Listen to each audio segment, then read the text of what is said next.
नमस्कार, समाचारों में आप सभी का बहुत स्वागत है। मैं हूं जया सिन्हा। शुरुआत करेंगे इस वक्त की हेडलाइंस के साथ।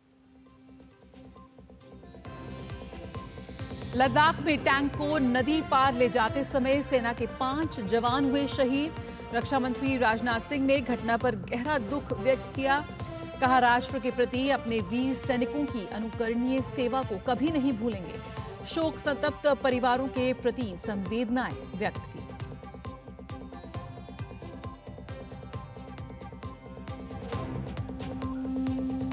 संजय झा होंगे जनता दल यूनाइटेड के कार्यकारी अध्यक्ष। नीतीश कुमार ने किया ऐलान। जेडीयू की राष्ट्रीय कार्यकारिणी की बैठक में हुआ फैसला।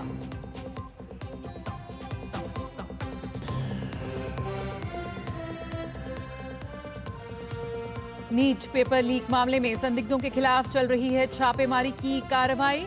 गुजरात के गोधरा, आनंद, अहमदाबाद और खेड़ा जिलों में सीबीआई ने मारे छापे। नीट मामले में सीबीआई ने अभी तक 5 लोगों को किया है गिरफ्तार।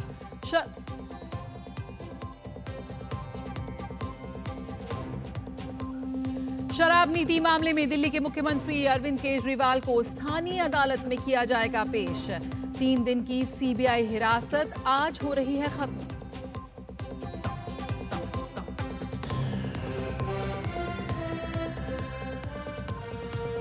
श्री अमरनाथ यात्रा आज से शुरू। 4,603 श्रद्धालुओं का पहला जत्था बाबा बर्फानी के करेगा दर्शन। शिव भक्तों में भारी उत्साह।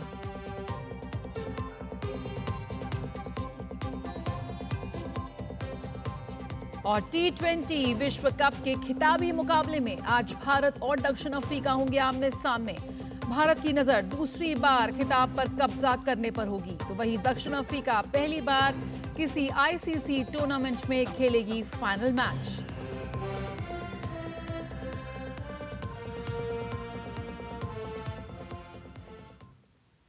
लद्दाख के दौलत बेग ओल्डी इलाके में कल नदी पार करते समय टैंक अभ्यास के दौरान अचानक जलस्तर बढ़ने से बड़ा हादसा हो गया। इस हादसे में सेना के 5 जवान शहीद हो गए। रक्षा मंत्री राजनाथ सिंह ने जानकारी देते हुए शोक व्यक्त किया। साथ ही उन्होंने शोक संतप्त परिवारों के प्रति संवेदना जताई।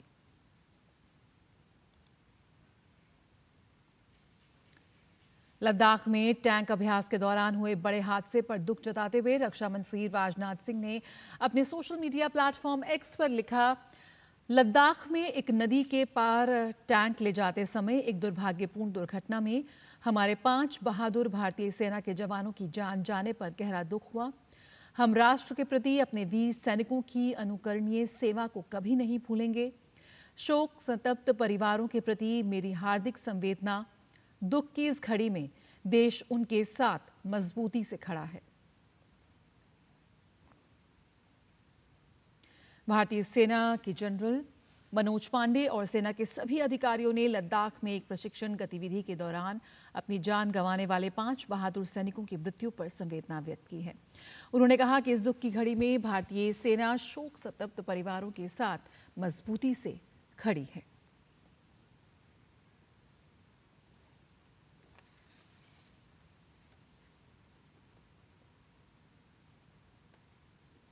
राष्ट्रीय आपदा मोचन बल द्वितीय पर्वतारोहण अभियान विजय माउंट मणिरंग 2024 को पूरा करने वाले एनडीआरएफ के जवानों का दिल्ली पुलिस के आदर्श ऑडिटोरियम में जोरदार स्वागत किया गया। इस कार्यक्रम में मुख्य अतिथि के तौर पर गृह मंत्री अमित शाह शामिल हुए। साथ ही कई वरिष्ठ अधिकारी भी मौजूद रहे। इस अवसर पर गृह मंत्री ने पर्वतारोहण के लिए गए 35 जवानों को बधाई भी दी और कहा कि पर्वतारोहण एक कला है।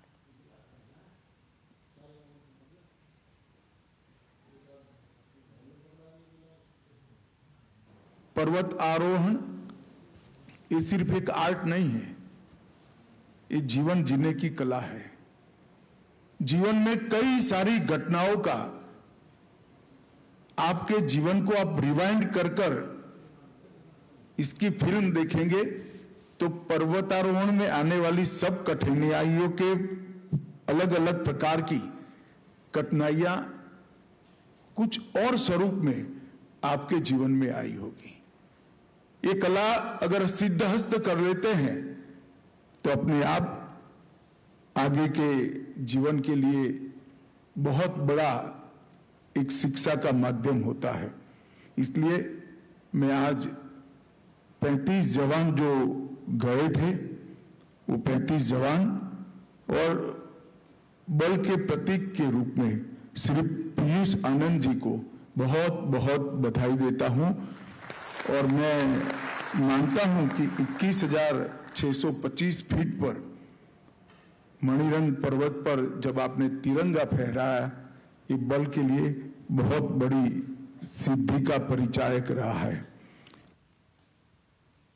गृह मंत्री अमित शाह ने कहा कि विजय की सफलता कुछ जवानों ने प्राप्त की है, लेकिन ये सफलता पूरे एनडीआरएफ के लिए है। विजय की सफलता कुछ जवानों ने प्राप्त की है, मगर इस सफलता पूरे एनडीआरएफ के लिए है। ये मैं बहुत मन की स्पष्टता के साथ कहना चाहता हूं कि विजय की सफलता का तमगा पूरे एनडीआरएफ बल को जाता है। आपने सिर्फ मणिरंग पर्वत को, इसकी ऊंचाइयों को सिद्ध नहीं किया है, आपने बल के हौसले को बढ़ाने का एक बहुत बड़ा सफलतापूर्वक कार्यक्रम सिद्ध किया है। नीट पेपर लीक मामले में सीबीआई की टीम ने बड़ी कार्रवाई करते हुए गुजरात की 7 जगहों पर छापेमारी की है। सीबीआई ने गोधरा, आणंद, अहमदाबाद और खेड़ा जिलों में छापेमारी की। गौरतलब है कि नीट मामले में सीबीआई ने अभी तक 5 लोगों को गिरफ्तार किया है। नीट मामले में ही सीबीआई ने झारखंड के हजारीबाग से एक और व्यक्ति को गिरफ्तार किया। गिरफ्तार व्यक्ति पत्रकार और कॉलेज के प्रिंसिपल को मदद कर रहा था।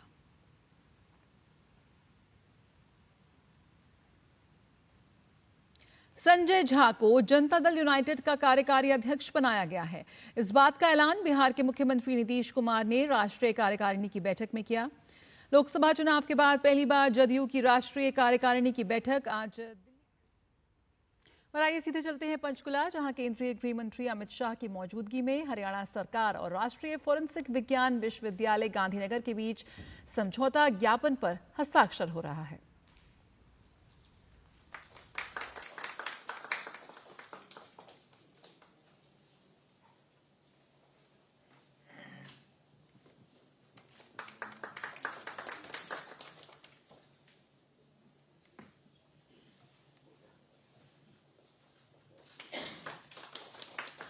निवेदन करती हूँ डीसी पंचकुला श्री यश गर्ग जी से कि माननीय स्पीकर श्री ज्ञानचंद जी को बुके भेंट करें।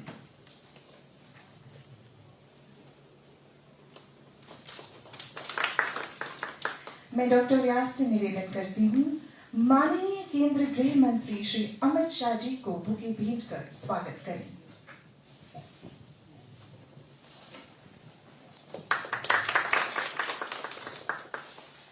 मैं निवेदन करती हूँ माननीय मुख्य सचिव श्री टीवीएसएन प्रसाद जी से कि वे आज के जो आज का एमओयू है उसका परिचय दें। माननीय भारत के यशस्वी गृह मंत्री को स्वागत करते हुए साथ में माननीय केंद्रीय मंत्री और माननीय मुख्यमंत्री और माननीय अध्यक्ष महोदय का स्वागत करते हुए श्रीमान, मैं आपके सामने ये निवेदन करना चाहता हूँ कि सूरजकुंड में गत वर्ष आपने एक चिंतन शिविर का आयोजन किया था।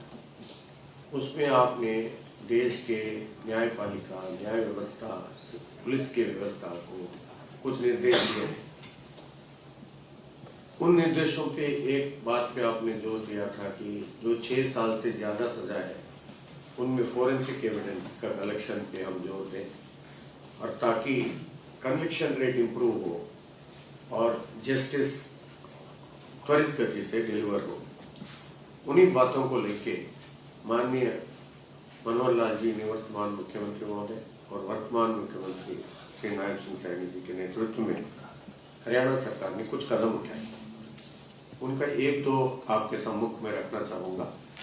मिसाल के तौर पर हमने सर एनकॉर्ड फ्रीक्वेंटली, खास करके मनोहर लाल जी जब मुख्यमंत्री थे, कई एनकॉर्ड उन्होंने खुद चेयर किया। अब वर्तमान मुख्यमंत्री भी इसके ऊपर जोर दे रहे हैं। उसमें नशा के ऊपर नकेल डालने में हमें काफी कामयाबी मिली, लेकिन अभी बहुत काम करना है।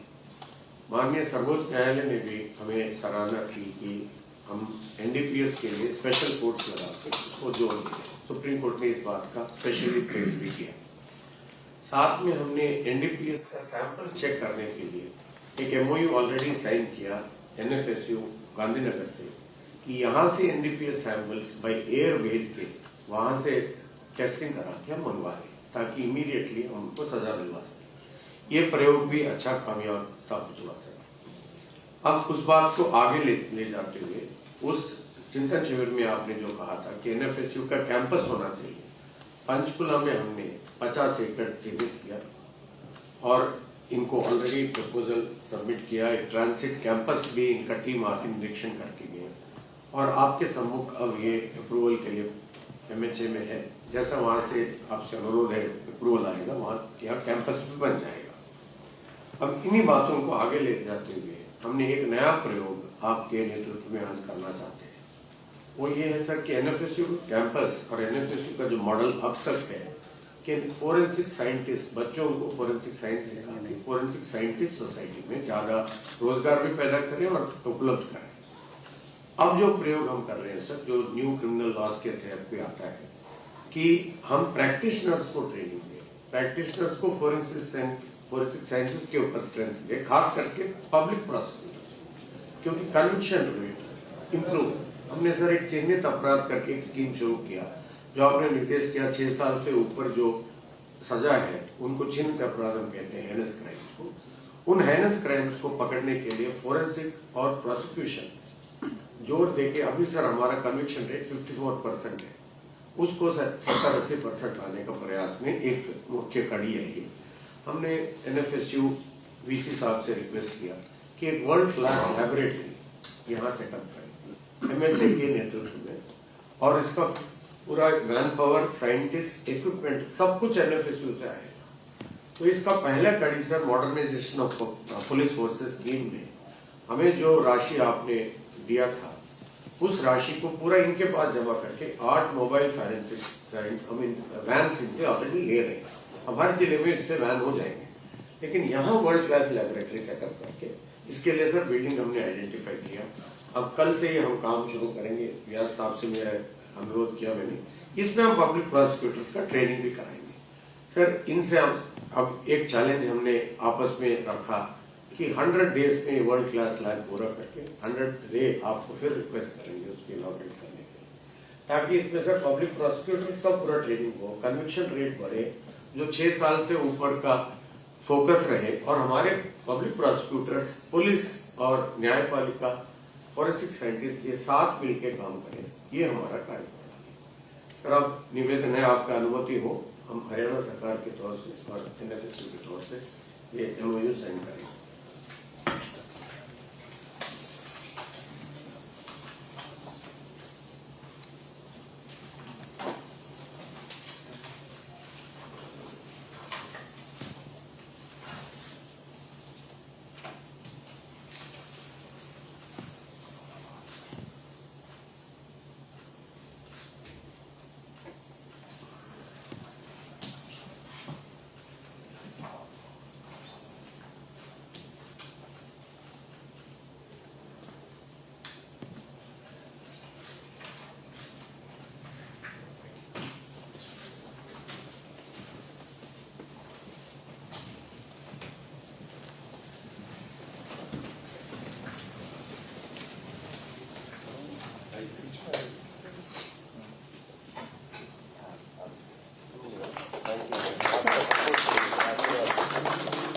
सर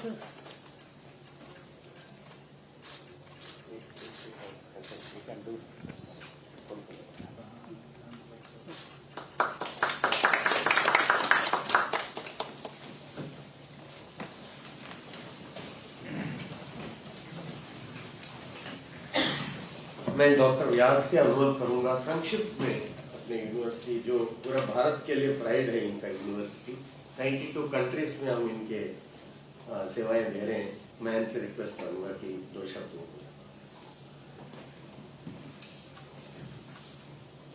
परम आदरणीय गृह मंत्री साहब, केंद्रीय मंत्री श्री, यहाँ के हरियाणा के माननीय मुख्यमंत्री श्री, स्पीकर श्री, अन्य महानुभाव, मुझे आनंद है कि हरियाणा स्टेट ने बहुत बड़ा लीड लिया है अपनी फॉरेंसिक कैपेबिलिटीज को सुदृढ़ करने का। वो लंबे तौर पर पूरे क्रिमिनल जस्टिस डिलीवरी सिस्टम को बहुत मदद पहुंचाएगा। और जैसे आप सब जानते हैं कि नेशनल फॉरेंसिक साइंस यूनिवर्सिटी, जो हमारे परम आदरणीय प्रधानमंत्री साहब और गृह मंत्री साहब का विजन से एक खड़ा हुआ संस्थान है, जो सिर्फ भारत में नहीं पूरे विश्व में करीब करीब हम अब तक 92 कंट्रीज को फॉरेंसिक कैपेबिलिटीज को सुदृढ़ करने में मदद कर रहे हैं। तो भारत में और भारत बाहर ये संस्था बहुत अहम भूमिका अदा कर रही है सबकी क्रिमिनल जस्टिस डिलीवरी सिस्टम को सुदृढ़ करने में। हरियाणा स्टेट ने, मैं बताऊंगा, लीड लिया है, क्योंकि कुछ स्टेट में हमारे कैंपस है, लेकिन हरियाणा ने जो अलग तरीके से किया वो पूरी विश्व कक्षा की एक फॉरेंसिक साइंस लेबोरेटरी भी बनाना चाहते हैं। और सर पहली बार ये डायरेक्टर ऑफ प्रोसिक्यूशन के अंतर्गत ये लेबोरेटरी बनने जा रही है। और लेबोरेटरी NFSU बनाएगी, पूरी टेक्नोलॉजी हम रिकमेंड करेंगे, शायद खरीदी भी हम करेंगे, इनको इंस्टॉल करेंगे और जो स्टाफ रिक्रूट होगा उसको तालीम भी देंगे। और शायद हमारी टेक्निकल सुपरविजन में ये लेबोरेटरी चलेगी, ऐसा भी हरियाणा सरकार का एक उद्देश्य है। और लोगों को ट्रेनिंग भी दी जाएगी। और यहाँ पे जो केसेस अभी पेंडिंग पड़े हैं, कुछ खास करके नारकोटिक्स के और अन्य इम्पोर्टेंट केसेस के, वो केसेस एनालाइज करके रिपोर्ट करने में भी NFSU मदद करेगी। और सर जो नए लॉज आए हैं उसमें भी तालीम की आवश्यकता है, उसको ध्यान में रखते हुए हम पुलिस ऑफिसर्स को, प्रोसिक्यूटर्स को, लॉयर्स को और फॉरेंसिक एक्सपर्ट्स को अवेयरनेस क्रिएट करने का काम भी करने जा रहे हैं। तो ये सर बहुत बड़ा MOU है और इसके अंतर्गत काफ़ी कुछ एक्टिविटीज़ होगी। और मुझे आनंद है सर कि हरियाणा स्टेट प्रथम स्टेट हुआ है ये काम करने में। तो हरियाणा स्टेट को मैं फिर से बधाई देता हूँ, खास करके चीफ सेक्रेटरी को, क्योंकि सर ये पहले वहाँ MHA में थे तो उन्होंने फॉरेंसिक को नज़दीकी हाथ से देखा है and he could understand the importance of forensic science. धन्यवाद। Thank you sir. धन्यवाद सर। इसमें प्रोसिक्यूशन डिपार्टमेंट, पुलिस डिपार्टमेंट और Haryana institute of public administration ये पार्टिसिपेंट हैं। सर आपका बहुत बहुत धन्यवाद। मैं निवेदन करती हूँ आज के मुख्य अतिथि माननीय गृह मंत्री तथा आसीन गणमान्य अतिथियों से कि वे संदेश दें।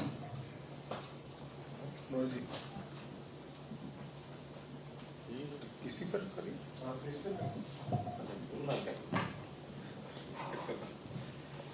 आदरणीय गृह मंत्री जी, अन्य महानुभाव, मुख्यमंत्री जी, स्पीकर साहब, ये विषय जब 2022 में सूरजकुंड के अंदर जो एक सेमिनार हुआ था, चिंतन शिविर हुआ था, उस समय ये विषय हमारे सामने आया था। तो उस समय ही हमने ये तय किया था कि किस प्रकार से हम ये national scientific forensic science scientific university है, इसका हम कैसे पार्ट बन सकते हैं। उसी समय हमने नीति भी चिन्हित की थी, आगे पर डायलॉग भी होना था। और अभी जब 100 डेज का जो प्रोग्राम आया उसके अंदर चीफ सेक्रेटरी साहब से बात करके, क्योंकि होम सेक्रेटरी भी ये स्वामी है, तो उसमें से इस विषय को आगे बढ़ाने के लिए हमने ये कदम उठाया और संयोग से आज आपका समय हमको मिला था।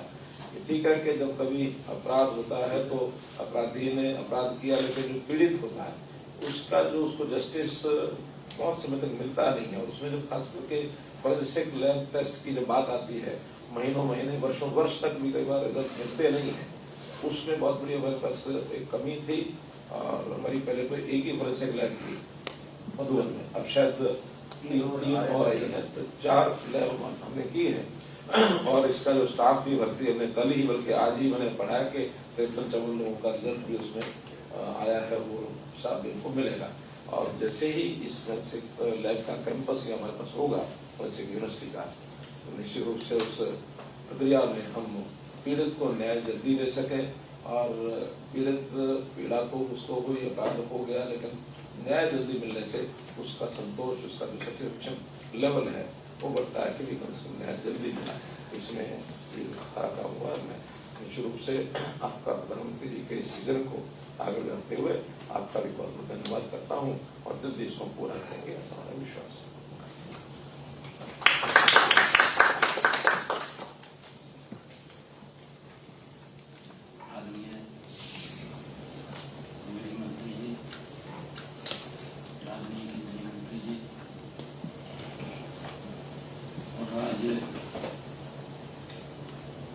जो राष्ट्रीय फोरेंसिक विज्ञान विश्वविद्यालय का MOU हरियाणा और गुजरात के बीच में साइन हुआ है।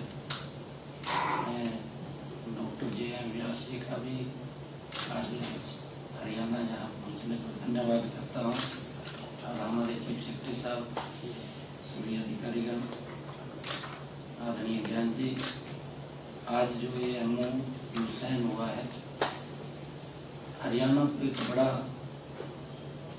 क्राइम में इसका लाभ मिलने वाला है। मैं धन्यवाद करूंगा कि आने वाले समय के अंदर जो नई टेक्नोलॉजी इसके साथ जोड़ करके, क्योंकि कई बार जब क्राइम होता है और क्राइम में लंबा समय उसको सर्च करने में लग जाता है और साधनों के अभाव में हम सर्च भी नहीं कर पाते, परंतु जब नई टेक्नोलॉजी के साथ हम जुड़ेंगे, जो आदरणीय प्रधानमंत्री जी नरेंद्र मोदी जी का विजन है और आदरणीय गृह मंत्री जी जो आपने 27-28 अक्टूबर को सूरजकुंड में ये परिकल्पना की थी, आज वो साकार रूप ले रही है।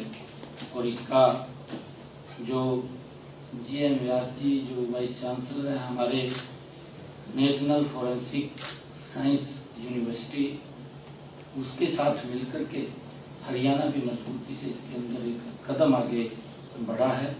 मैं आज इस अवसर पर आपका भी धन्यवाद करता हूं, आदरणीय प्रधानमंत्री जी का भी धन्यवाद करता हूं और आदरणीय मनोहर लाल जी का भी मैं धन्यवाद करता हूं कि एक मजबूत कदम इस विषय के ऊपर उठा है जिसका कि लाभ हमारे हरियाणा को तो मिलेगा। मैं और धन्यवाद करता हूं, आप यहाँ पधारे हैं आदरणीय अमित शाह जी, बहुत बहुत धन्यवाद।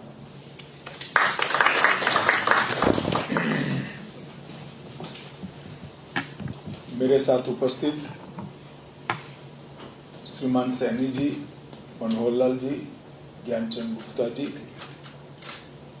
मुख्य सचिव हरियाणा सरकार, नेशनल फोरेंसिक साइंस यूनिवर्सिटी के चांसलर श्री व्यास साहब और उपस्थित सभी अधिकारीगण,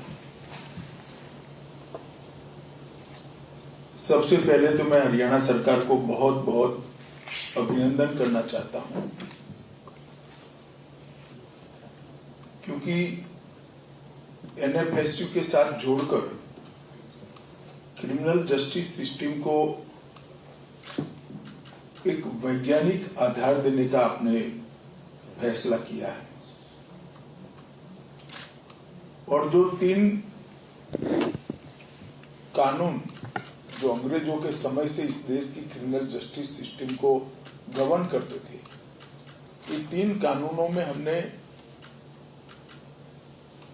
जो पीढ़ी न्याय और हरेक को न्याय एक कंसेप्ट के साथ जो बदलाव किए हैं, इसका एक अहम हिस्सा है कि 6 साल और उसके ऊपर की सजा के प्रावधान जितनी भी दफा में है उस सब में फॉरेंसिक साइंस की लेबोरेटरी की विजिट को कंपलसरी करा है।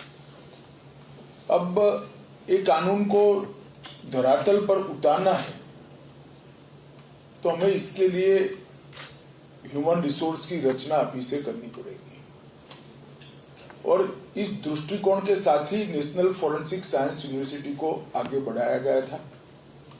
उसी वक्त के कानूनों की रचना का काम भी साइमल्टेनियसली चला था, क्योंकि बहुत विचार विमर्श हुआ तो कानून 23 में आए, यूनिवर्सिटी पहले बनी, मगर अब तक 9 राज्यों में यूनिवर्सिटी अपने कैंपस खोल चुकी है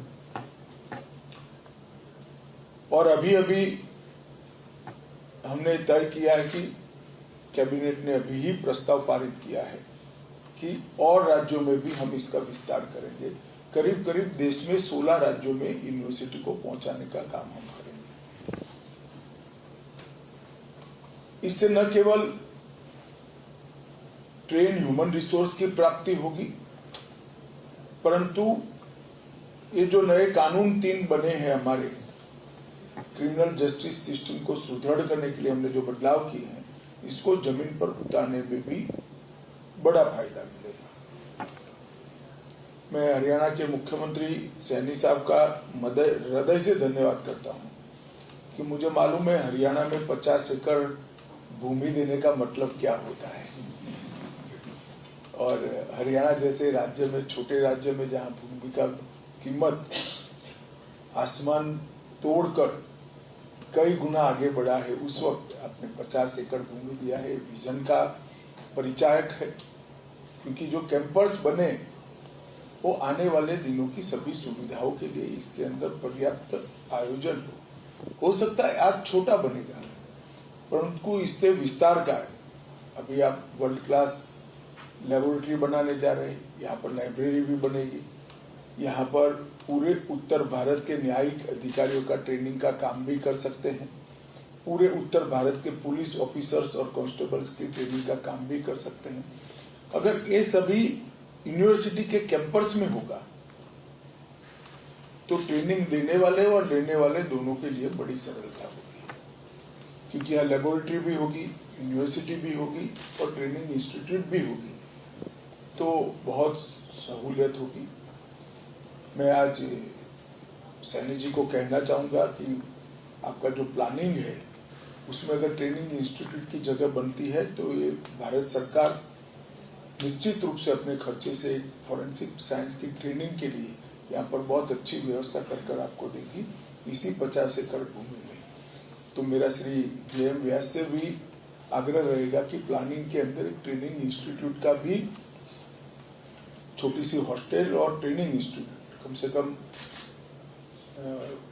PSI, DYSP, SP लेवल के अधिकारी और जजेस की ट्रेनिंग इंस्टीट्यूट का यहाँ पर एक प्लानिंग करा जाए तो दिल्ली से ऊपर के भारत के सभी हिस्सों के राज्यों की ट्रेनिंग हम यहाँ बहुत सरलता से कर सकते हैं। हरियाणा, हिमाचल, पंजाब, जम्मू कश्मीर, दिल्ली, और एक जो स्टूडेंट्स पढ़ने के लिए आते हैं उनके लिए भी अच्छा रहेगा, और जो ट्रेनिंग के लिए ऑफिसर्स आएंगे उनके लिए भी लेबोरेटरी के साथ ही ट्रेनिंग होना, तो प्रैक्टिकल भी काफी अच्छे तरीके से वो जानकारी प्राप्त कर सकेंगे।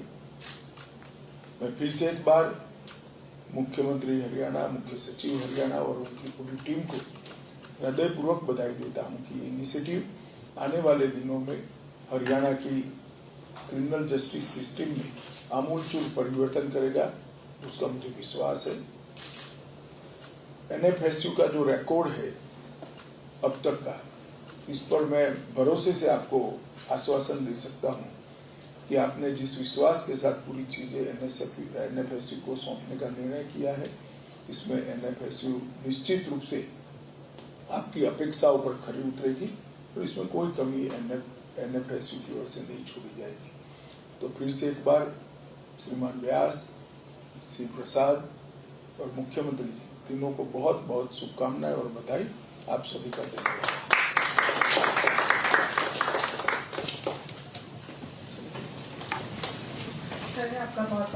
तो केंद्रीय गृह मंत्री अमित शाह की मौजूदगी में हरियाणा सरकार और राष्ट्रीय फोरेंसिक विज्ञान विश्वविद्यालय गांधीनगर के बीच समझौता ज्ञापन पर हस्ताक्षर हुए हैं। फोरेंसिक इंफ्रास्ट्रक्चर को बढ़ावा देने के लिए इस वक्त प्रतिबद्ध नजर आ रही है सरकार, और किस तरह से सबूतों की साइंटिफिक और फोरेंसिक जांच के माध्यम से आपराधिक न्याय प्रणाली में सुधार के लिए national forensic infrastructure enhancement scheme यानी कि राष्ट्रीय फोरेंसिक विज्ञान विश्वविद्यालय के परिसर स्थापित करने की बात यहाँ पे हो रही है पूरे देश में, और उसी कड़ी में ये एक अहम कदम।